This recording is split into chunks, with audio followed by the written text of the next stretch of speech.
Hello, everyone, and welcome back to the BJJ Science podcast. My name's John Lee, and I'm here as always with. Dan Sly. Today, we're going to do another watch along session, and we're going all the way back to the beginning, the very beginning of the spread of BJJ throughout the Western world.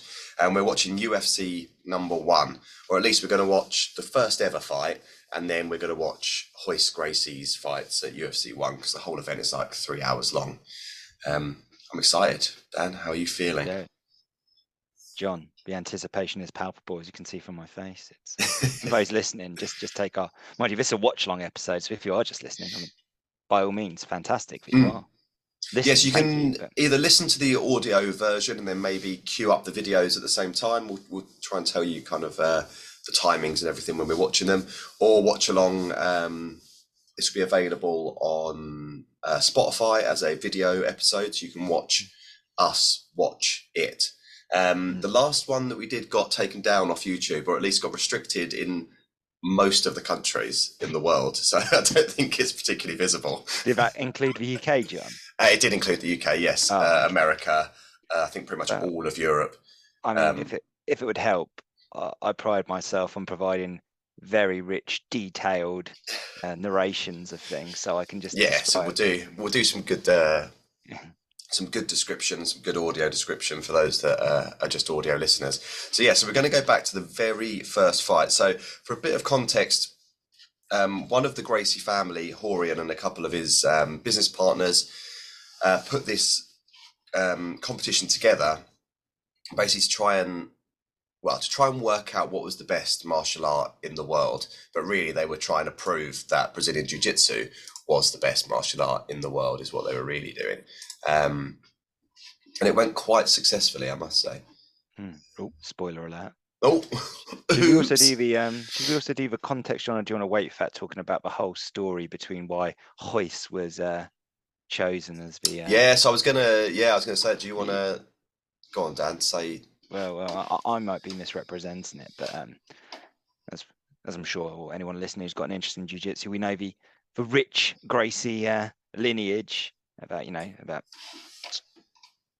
25 brothers and sisters all doing their part. But in terms of the family on a competitive level, it was Rickson, wasn't it, who was making the real huge waves of like the pride competition and everything. Yes, he was already doing Vale Tudo, one of the precursors to MMA in Japan, and he was getting very famous in Asia doing that. Yeah, and was very successful. Yeah, and sorry, John, that was back to me. That was an interjection. So he was undefeated, or claimed to be claims. I believe you, Rickson. You're a hero. But claimed to be undefeated. Something it's ridiculous, isn't it, John? Like something like over 700. He said like 250-0 or something when he was doing Pride, and then now it's like ridiculous. I've just tripled his record there, so maybe not that extreme, but just undefeated. So what they wanted to do, the whole point of jiu-jitsu, obviously, Rickson being the son of Helio, who kind of is known as the kind of forefather or almost the kind of founder of that style of jiu-jitsu, because when the Japanese form was brought over to Brazil, his older brother, it is Carlos, isn't it? Yeah, older brother Carlos was kind of taking it to his own, but Helio was a smaller gentleman, so he had to make the martial art work for him. So it's all about the kind of smaller person being able to overpower the bigger, stronger opponent, which is a lot about how we know jiu-jitsu today. Rickson being the son, so kind of building on that philosophy, they're like, well, don't get Rickson in there. Everyone knows he's a beast and doing that. Let's show how good this martial art is by getting Royce, who's obviously, need to say, still a world-class athlete and a world-class jiu-jitsu competitor. So it's not as if they just got Royce black belt, sitting there. It's not as if Royce was just, watching some Brazilian soap operas in his pants and going, do you fancy going into a BJJ company? I'll give it a go. He knew his stuff as well. So. Oh yeah, no, he was very good. No, yeah, so Rickson was like a physical machine, wasn't he? A very scary, intimidating human, and obviously very, very technical. A lot of the brothers say he's by far the best jiu-jitsu that there has ever been.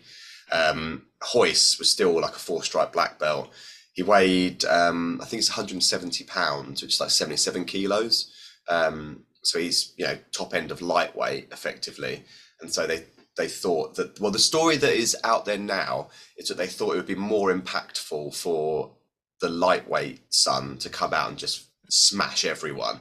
I've also heard some murmurings that Hickson at the time, because he was so big in Japan, was getting quite the ego, and so they didn't want to make, or Horian, who was organising this event, didn't want to make him more famous. I think that's I know where Hickson the truth lies, somewhere down the middle, I perhaps. think Hickson has his own kind of view on that in his autobiography. I remember he says about some tension with Horian, but irrespective, everyone, it's a cracker.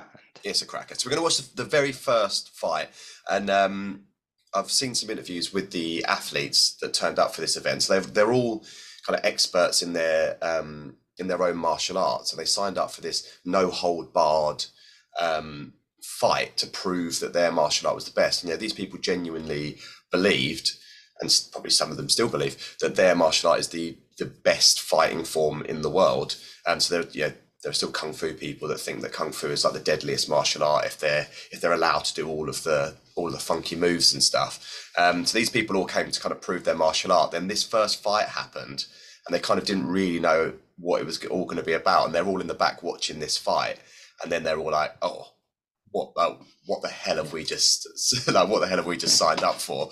So this is against a sumo wrestler who you can see on screen now. Can you see that, Dan? I can, John. I can see him in all his glory. It's just to check. It's a sumo wrestler, the one in the grey blazer. The grey blazer, yeah. Okay. And he's fighting the massive guy behind him. So they've got a sumo wrestler and this guy who's a Savate champion. Yes. I think it's a type of karate. Or karate, depending on how type of. I believe it could be a soft K, John. Yeah. Karate. Oh, by the way, so just while we were waiting about, because I was curious and it was bugging me. We're somewhere in the middle with Hickson's record. He claims it's 450 an hour. So. Yeah, so I think he includes. Who are we to question the great man? Yeah. So I think he includes all of the Gracie challenges. So this event came about in Brazil and in America for a long time. The Gracies had put out what was called the Gracie Challenge, and you can still see videos of the Gracie Challenge where they basically said, if anyone wants to turn up at our gym from any other martial art, you can fight one of our black belts, and if you win, I believe it's $100,000 or the equivalent, if you beat one of our black belts.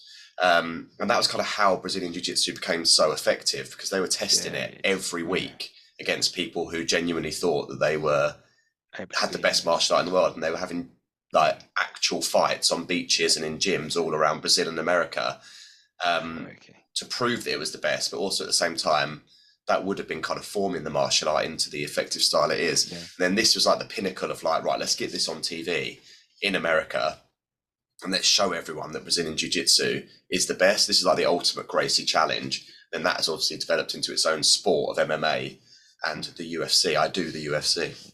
I do the UFC, exactly as it's known. And can we just take a moment to appreciate the original UFC logo? Why that's still not the logo of choice? Just the champion and stood atop the world, flexing front double bicep. Here we go. Goodness me. So I really do recommend queuing this one up. So the fight is about to start. We'll count you in. If they give us a clock, I don't even know if it was so early there wasn't clocks. So there's no time limit on these rounds. Yeah, there's no time limit, wasn't there? That's right. So this is before rounds came into effect. Yes, it is. First no weight classes, as you can tell by the sumo man and the karate man who are stood opposite each other. I can't tell you the time. The fight has started. The sumo man has just run at him. So he's got a kick to the face while on the floor and punched. And is that the referee's not meant to step in, but the referee didn't know the rules. So it was meant to be that they go to like knock out or tap out, but the sumo wrestler hasn't actually given up yet. So the referee shouldn't have stepped in. He should have carried on. When that guy kicked him in the face, some of his teeth flew into the front row of the crowd. And that was when some of the people backstage were watching like, what the hell have we just signed up for? Like, this guy's just lost a load of his teeth. He's fine. Put me back in, coach. So you can see he's bleeding from the mouth and the eye. Oh my goodness, that's savage. So right there in 5 seconds, It's to say in modern MMA and in the UFC, that would have been highly illegal. Yeah. So the only the illegal opponent was, moves on this were you weren't allowed to fish hooks, you're not allowed to stick your finger in the mouth, you're not allowed to stick your fingers in people's eyes. eye gouge, yeah. You are allowed to groin strike. You Yep. are allowed to headbutt. Which is just nut, yeah. Yeah. You're not allowed to oil check. No fingers up the pupper. Yeah, you can all. Yeah, you see the teeth fly out if you watch carefully. Yeah. I'm pretty sure. Yeah. Yeah. Goodness me. Which would suggest to me that gum shields were also not an essential prerequisite. They certainly were not an essential. No. Goodness me. Goodness me. So that was fight number 1 of the UFC. You can kind of see why people thought it was so brutal when it first started. It's now a much cleaner, safer version of what it is like back in the day. I mean, said that the Japanese ones, like Pride, kept head kick, like soccer kicks on the ground for a long, long time. So that would have been perfectly legal in Pride. Hickson's documentary Choke shows some of the finest examples of groin striking. I think I've had the pleasure of witnessing. I believe that's it. Or maybe actually no. I think it could be actually in some of these UFC 1 events as well. We see. There is. I think there's some groin strikes coming up. Yeah. Pretty juicy. Here it comes. Bosh! As he tries to stand up, loses his teeth. So there you go. So the karate guy wins. So he's thinking, yep, karate is definitely the most effective martial art in the world. Yeah. Oh, what a start, eh, Dad? What a start. Goodness me. So that's it. So it's an elimination event. The winners go on to fight the next tier. I think this is the quarter final. So we're going to watch Royce Gracie's first fight next. Yeah. So just in case you're watching and thinking there's not been much BJJ so far, you're about it's to now. Spoiler alert. Yeah, spoiler alert. So Brazilian Jiu-Jitsu or Gracie Jiu-Jitsu, as they were like using it interchangeably at the time. So this sport is so new that they got a boxer to sign up, and he was like looking at the rules beforehand, realizing that he was fighting people that were going to like wrestle and grapple. So he had to figure out what he was going to do boxing glove wise, because obviously they normally wear boxing gloves, but he knew that would be a disadvantage if someone could grab onto it. But he also didn't want to break his hands. So he opted for one boxing glove on his left hand and no glove on his right hand, which has become famous and infamous through time. That's good. But you can imagine, like, he had no one to ask. No. Like, what do you do? I mean, even the referee doesn't know what the fuck's going on. No. So, I mean, So he thought, I'll give my jab in hand a bit of protection so I can pop him with a jab, but I'm going to crack him with a bare knuckle on my right hand. Oh, my God.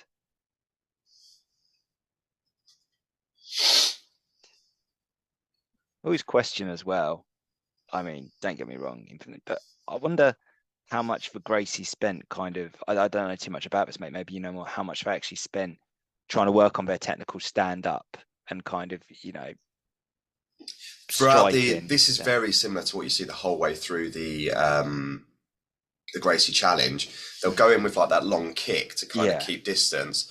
They'll throw punches a bit standing, but literally only to set up a shot straight into the leg. Right? It's almost like a severe equivalent in kind of, like BJ don't have a kind of head tap to fake like a double leg. Or by this point, they had there was no way they could go and cross train at other gyms because that challenge had been out for like 10 years. So to do that would look as though they needed help from another martial art. So they certainly weren't training with world-class strikers like MMA would now. Yeah, straight into mount. So they go headbutt there. Yeah. So he's got into mount. And obviously old Art there with a boxing glove on, that's going to restrict his capacity to stop. So that's what he says in interviews. He's like, as soon as I hit the ground, I was just like, I didn't know what to do, and I've got this stupid glove on my hand, so I can't even grab him with one hand. And shit, you're also thinking, like I say, if you're not well versed, obviously in jiu-jitsu, you're just thinking, what is going on? So you see, he's struggling. He's thinking, right, if I can throw him, but he's obviously an athletic guy. You think, right, if I can throw this little guy off. And a 4-stripe black belt is going to have a very good posture. Yeah. Control. He just holding mount, and then in the end, like he works out, like I just can't do anything from this position. Getting that palm strike to the face, getting hit to the face. Goodness me. So when you watch the Grace challenges, basically there you go. So he taps out because he just doesn't know what to do. Oh Jesus! I forgot that. That's how the fight actually ends. He just taps out, because he's like, I can't do anything. I don't like. He knows what he's doing on the ground. I don't want my teeth knocked out. So he taps. Yeah. Christ. That So was he might be it. the only guy that didn't have a massive weight advantage over Yeah. Hoyce in this event. Hmm. So yeah, when you watch the Gracie challenges, it goes pretty similar every time. They'll start Hmm. with that kind of distant kicking and striking, Yeah. get a takedown, twat the person in the face repeatedly, either with palm strikes or strikes until they give their back, and then just rear naked choke them. Like 90% of the Gracie challenges go like that because no one knew what they were doing. Oh, that's what Hickson did so well, didn't he? Each time, just he had his old school boxing stance, and then just kind of goodness me. So yeah, so literally as soon as he got him to the ground, like he just didn't have a clue. Rightly so, he's a boxer. Like he wasn't going to have a clue, was he? Was that Joe Rogan in the middle in the white dress, or was that? Yes, yeah. That was the original Joe Rogan. The original Joanne Rogan. Joanne Rogan. So the next fight, we jump to the semi-finals. So Ken Shamrock, a name that a lot of people that have watched MMA will know, was there. He from the beginning. I believe he was a shoot fighter, which was a type of grappling that very much favoured leg locks. So he is a grappler. He's quite a bit bigger than Hoyce. This got fight of the night because he actually knew what he was doing on the ground. He was a bit more comfortable on the ground, but also shoot fighting is shoot fighting, a lot more striking. Wrestling. Yeah, shoot fighting and catch. And obviously a wrestler is going to have a good understanding of grappling as well, right? So better in theory, better striking because they actually they focus a bit more on the stand up before they then shoot in to get to the ground. And then he won his first fight, I believe, by leg lock. So he's well versed in leg locks. And at this time, the Gracies did not like leg locks because Vale Tudo and shoot boxing both did like them. And so they viewed it as a bit of a scummy way of winning a fight, really. Oh dear. Here it comes. Look at him. He is a specimen, this boy. Yes, goodness me.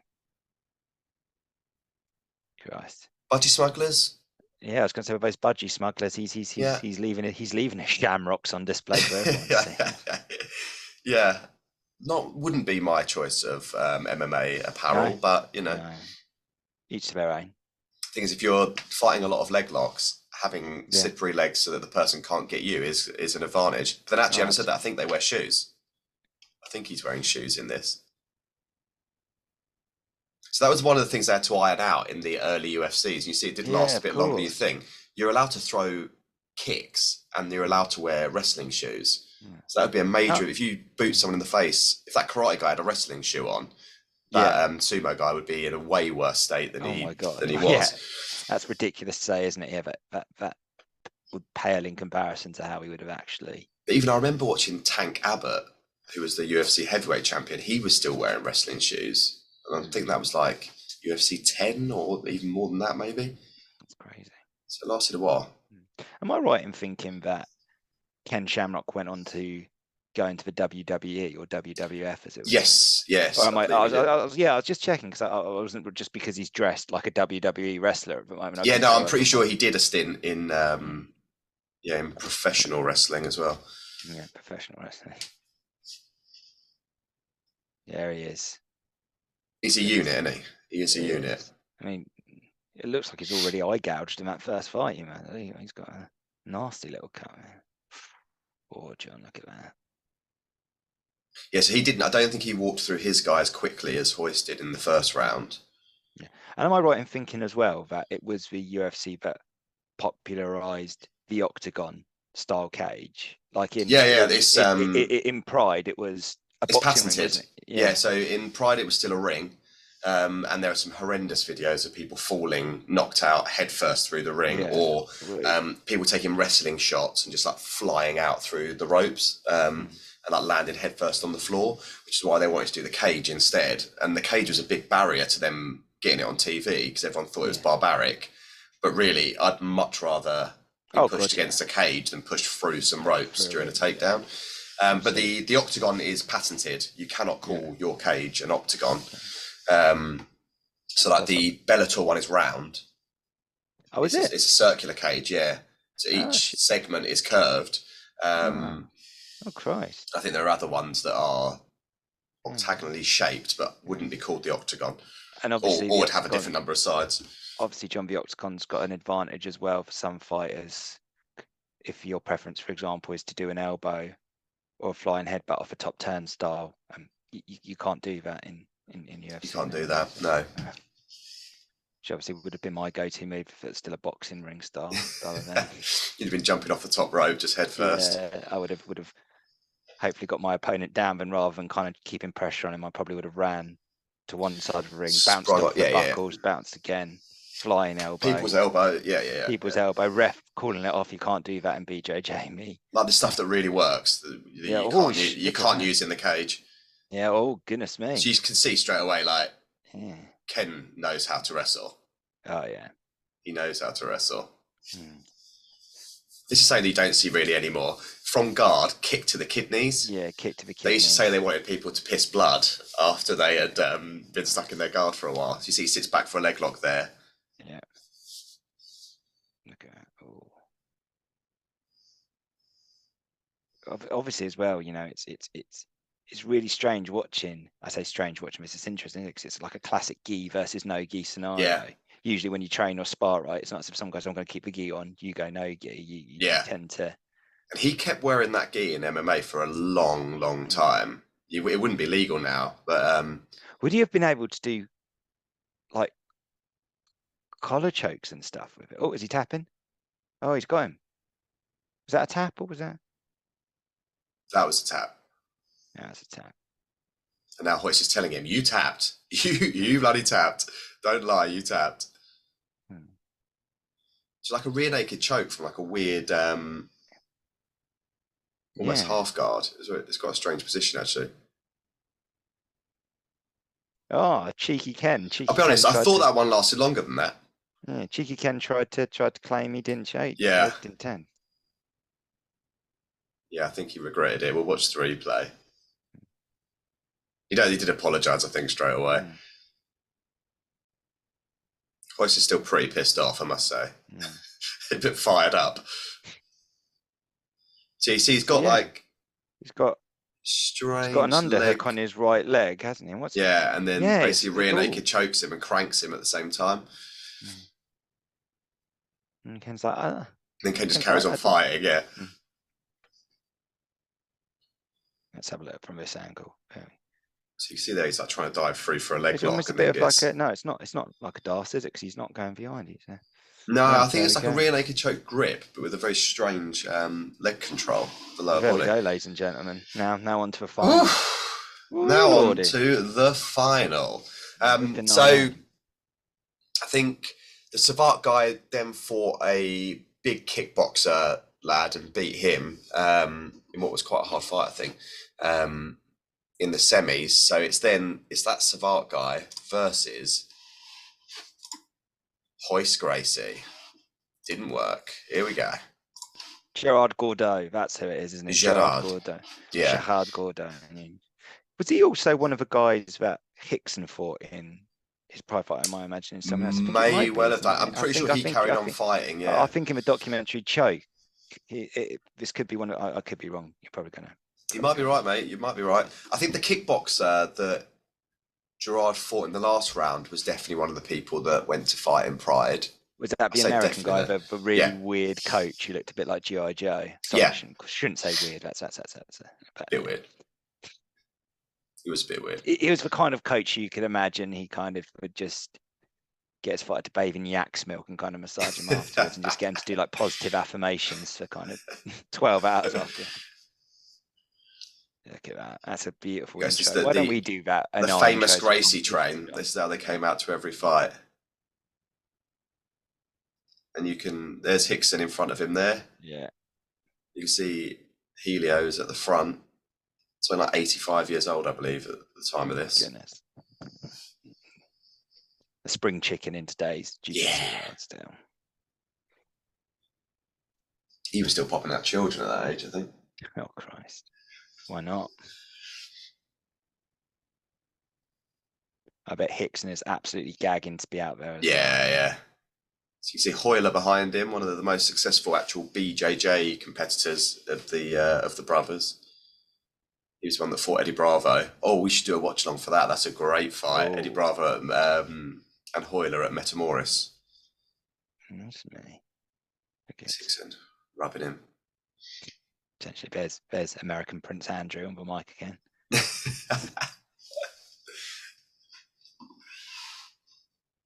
Have you just called that man a paedophile? Hey, I'm Prince William. Sorry, American Prince William. So that's what when you said Andrew, I thought William, and then it dropped in my head. I was like, wait a minute, that's Andrew. Sorry, no official apology, because I know that William's an avid Andrew's one that can't sweat. So, yeah, that's true. William Kate, sorry for the disrespect. Yeah. Well, he looks a bit like a hybrid, doesn't he? Maybe a bit of William and Harry. Yeah, he does. In that he looks a little bit like, what's his name, James Hewitt, who's obviously Harry's dad. Controversial episode. Didn't think that we were going to go there. we do appreciate both Raws watchers, so we are actually hoping that this episode will act as a segue for them to reconnect. Yeah, we'd like to get the brothers back together, wouldn't we? Yeah, or if not, try and facilitate some form of no holds bar. Settle it in the cage. That might be the way to sort this out. A whole new meaning to the Royal Rumble there, I think. God, John, we're wasted on podcasts. We should. Oh, he's not doing double bicep, the man on the logo. He's in fact got both hands more extended out than I thought he was flexing. No, he's like, perfect proportions as well for the Vitruvian man. Michelangelo's David. Right, here we go, man. Here we go. So, ladies and gents, if you are the final.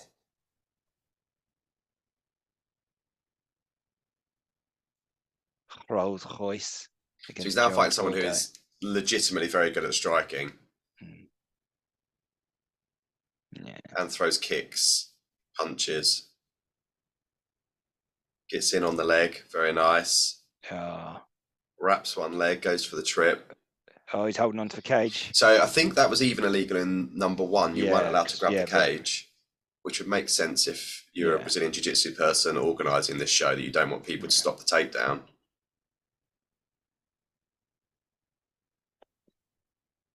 But he's giving him a hard time. Yeah, and he's put his arm over the top of the cage.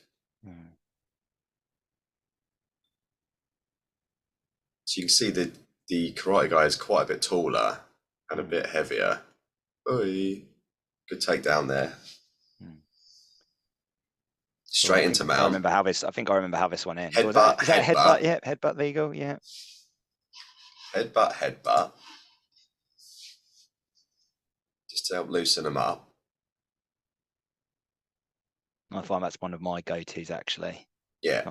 Just headbutt. There you go. Gives up the back. And then That's what I'm saying. So this is very very similar to how most of the fights went. Get them into mount, strike them a bit. They'll turn their back because they don't know what they're doing. Or he's headbutted into the back of the head. And then rear naked choke them. And then, I mean, you think again at this point, you think having the gi on is a real disadvantage because it gives them better grips, but there we go. There we go. Just tap. Oh yeah, I remember this is it. Based on what happened in the last fight, I think he was a bit amped up anyway. But basically, his corner said to him, "We're not having another situation where they pretend they didn't tap. So hold on, like just choke him unconscious if you have to, or hold on till the referee comes and yanks you off because we're not having that again." Look at him. There he is. Barely broke a sweat. Yeah, that's 3 pretty quick fights, isn't it, really? I mean, goodness me. For people who are well respected in their own martial arts, like legitimate fighters. Still amped up, isn't he? I think I saw him say "poha" there. Poha, there we go. And now, if you need me to translate, I can tell you what you're saying. Just saying, I am champion. Royce Gracie, champion. Look at that. And that is, as you say, John, I mean, really kind of... Yes, this was 1993, and there's like endless mixed martial arts famous athletes that credit this with getting them into mixed martial arts. They watched this, and Joe Rogan talks about it quite a lot. People that were doing other martial arts, more traditional martial arts, who genuinely thought they were deadly and effective on the street, who watched this and then realized I'm wasting my time. I need to go and start grappling. So this is like directly responsible for getting thousands and thousands of people into Brazilian Jiu-Jitsu.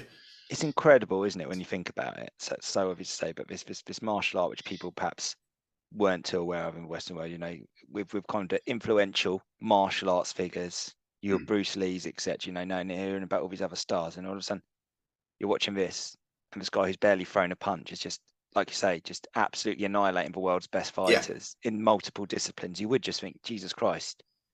So you'll still hear people say it now, like, oh, if you put a boxer in there, their hands are too fast. Like you won't get past their boxing range. They'll knock you out before you have a chance to take them down. And that's played out in the cage time and time and time again, with the grappler being the winner, you know, the vast majority of the time. Yeah, but people still say that. And so like the whole point of this was to kind of prove which was the most effective. And there's still people arguing about it, even though we've got the internet and the videos are all out there. So imagine back in this day and age when there was no internet, everyone really thought that the thing they were doing, that they were, you know, looking at it in Black Belt magazine, they really thought that their art was like the most effective.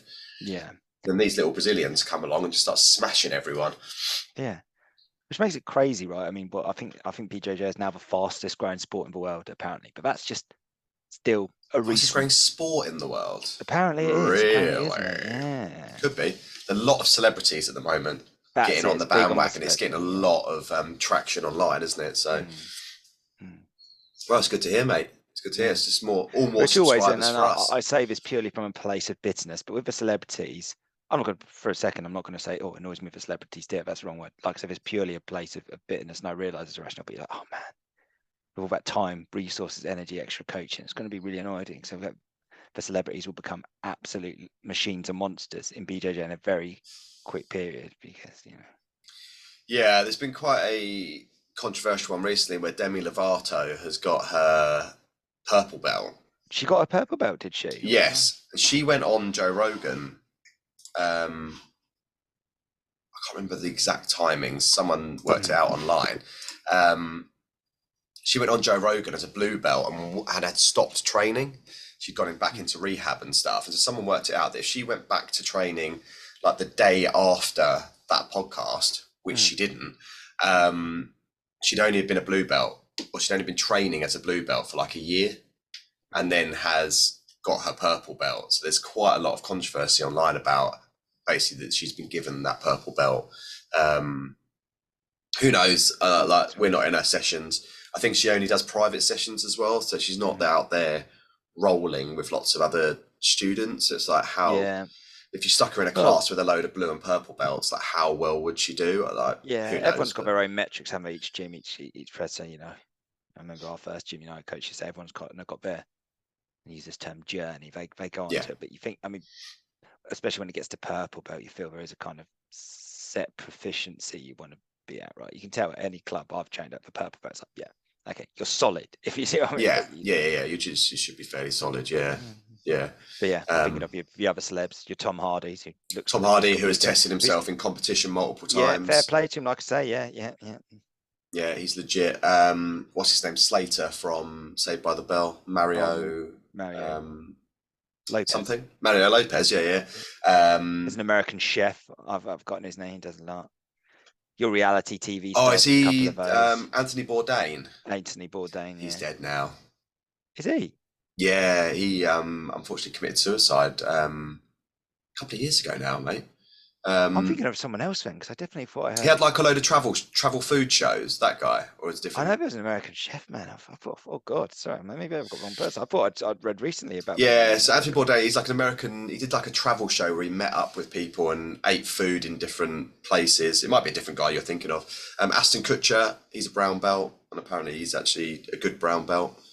If you've ever seen the comedy Modern Family, American sitcom, Jay, I believe, from one moment, which is great. There's actually loads now, isn't there? Which is really good. Who did I see the other day? A lot of your UK reality stars, I've got to forget. Do you remember who? I can't remember her name. The blonde girl from Forgetting Sarah Marshall. Oh, Kristen Bell. Kristen Bell. She's just started training. Oh, there we go. With her kids. Look, to all our celebrity listeners, and I know You're all valued. Not for a second. I'm purely coming from a place of jealousy that but once they're very busy as well, so that's unfair of me. Yeah, if I could afford to pay for a oh couple yeah, of privates a week, I'd be doing that as well. What I mean. I'm purely not vilifying. I'm just saying, from God, I wish I had. Yeah, I'd be throwing the money all the time, just private. Tom Hardy's got a lot of credit because you kind of think, as a celebrity going into a blue belt competition, you've almost got nothing. It's lose really, isn't it? You're everyone's looking at you. If you win, it's like, oh, well, you should be winning. You've got all this money. You're training with all these people. That's what I see. That's what I mean. I can fall into that, and then I'm like, no, fair play. You're actually getting out there. Yeah.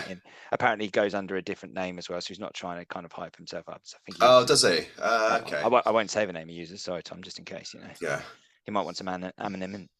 Thomas Tardy. Thomas Tardy. Yeah. So no. Yeah.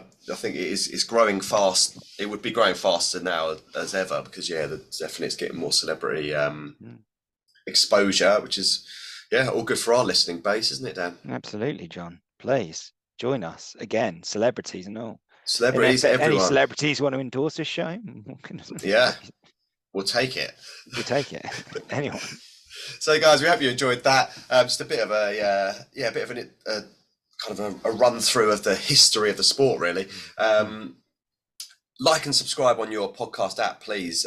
Give us a review as well, would really help us out with all the algorithms and stuff. YouTube as well. If you can give us a like and subscribe and write us a review, we'd really be very grateful.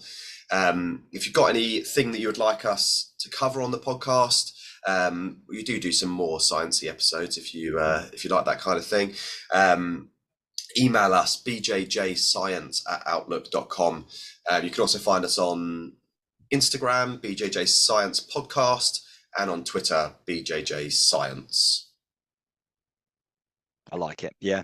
Good to see you all. Great to see you. We can't actually see you, but good for you to see us. It's great for you to see us. Please. Thank you so much as well. We've already, haven't we, John? We've been actually, really kind of overwhelmed and touched so far by people actually getting in touch, and not just our parents. It's been great. So, but actually, actual people. We love the interaction. Strangers, so please, but now we consider friends who have actually, said kind of they've enjoyed things so far. Hopefully, getting some value. That's really what we kind of want to do. That term again, we're still going on our own respective journeys and stuff, and we mean it when we say kind of the things we do talk about, things we actually do try and do ourselves too. Yeah, absolutely. Brilliant. Well, good to see you, Dan, and we'll see you all next time. Adieu. Adieu.